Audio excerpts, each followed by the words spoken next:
దేవుడు ఏర్పరిచినటువంటి యూదుల్లో కూడా ఒక సంఘం ఏర్పాటు చేయబోతుంది. యూదుల్లో కూడా ఒక సంఘం ఏర్పాటు చేయబడుతుంది. మరి సంఘాన్ని దేవుడు కాపాడుతున్నాడే, అవును, యూదుల్లో ఉన్న సంఘాన్ని దేవుడు కాపాడుతాడు. యెరూషలేములో ఒక సంఘం, ఇజ్రాయెల్లో ఒక సంఘం ఏర్పాటు చేయబడుతుంది. మరి అన్ని జనుల్లో ఉన్న సంఘము మనం ఎత్తబడ్డానికి సిద్ధంగా ఉండాలి నాయన. ప్రభు టైం వస్తుంది, అన్ని జనుల్లో సువార్త కూడా క్లోజ్ అవ్వబోతుంది. మునిపెన్నడూ లేనట్టుగా మాకు సువార్త వద్దు, మాకు యేసయ్య వద్దని గగ్గోలు చేస్తున్నారు ఈ రోజుల్లో.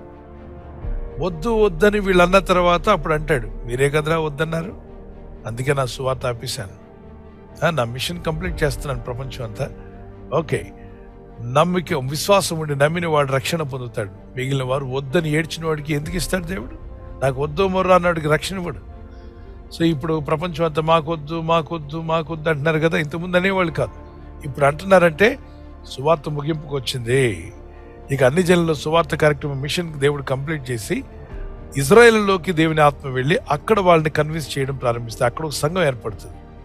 ఓకే, మరి 3.5 సంవత్సరాలు శ్రమలు రాబోతున్నాయి ఇజ్రాయెల్ కూడా. ఇక్కడ ఉన్నటువంటి సంఘము కొనుకోబడుతుంది. ఆ తర్వాత నెక్స్ట్ సంఘమే ఇజ్రాయెల్ నుండి దేవుని యొద్దకు వెళ్ళే సంఘం. ఆ సంఘాన్ని శ్రమ పెట్టడానికి ప్రపంచ దేశాలన్నీ కూడా కలిసి ఇజ్రాయెల్ మీద యుద్ధం రేపబోతున్నాయి. మరి మాగోగ్ అనే యుద్ధం, మనం అక్కడ భూభాగంలో జరగబోతున్న యుద్ధం గురించి మనం అంతా వింటూనే ఉన్నాం. ఈ యుద్ధాలు రాబోతున్నాయి. ప్రకటన గ్రంథంలో, జకరియా గ్రంథంలో, దానియేలు గ్రంథంలో మనం చదువుతున్నప్పుడు అంత్యదినంలో జరగబోతున్న అనేక విషయాలు అక్కడ ఉన్నాయి.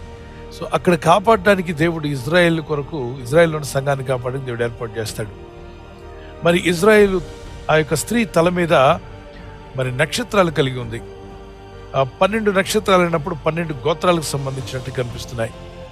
సో ఆ స్త్రీ అన్నప్పుడు దేశం, ఇజ్రాయెల్ దేశం గురించి మాట్లాడుతున్నాడు. స్త్రీని మాట్లాడినప్పుడు చూడండి, తెలుగు తల్లి అని, తెలంగాణ తల్లి అని, మరి భారత మాత అని చెప్పి అంటారు కదా. అంటే ఒక తల్లితో, ఒక స్త్రీతో పోలుస్తూ ఉంటారు.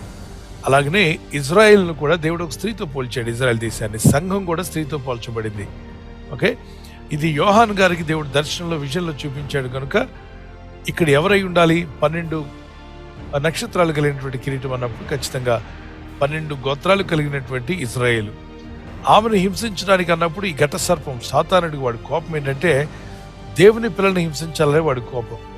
ఆది నుండి కూడా ఇజ్రాయెల్ నుండి కదా ప్రపంచం అంతరికి వెలుగు వచ్చింది, రక్షణ సువార్త వచ్చింది. కాబట్టి ఇజ్రాయెల్ని అటాక్ చేయాలి, యూదులను నాశనం చేయాలనుకుంటున్నాడు. హిట్లర్ టైంలో కూడా అదే జరిగింది. అయితే దేవుడు దాన్ని కాపాడడానికి కొన్ని ఏర్పాట్లు చేస్తాడు. యూదులను సంఘం వాళ్ళు ప్రాణాలైనా ఇస్తారు ప్రభు కోసం, కానీ ప్రభుని మాత్రం విడిచిపెట్టరు. అటువంటి దినాల్లో మరి అంత్య దినాల్లో జరగబోతున్న కార్యక్రమం అది 12వ అధ్యాయం ప్రకటన గ్రంథంలో ఉంటుంది. God bless you. Praise the lord.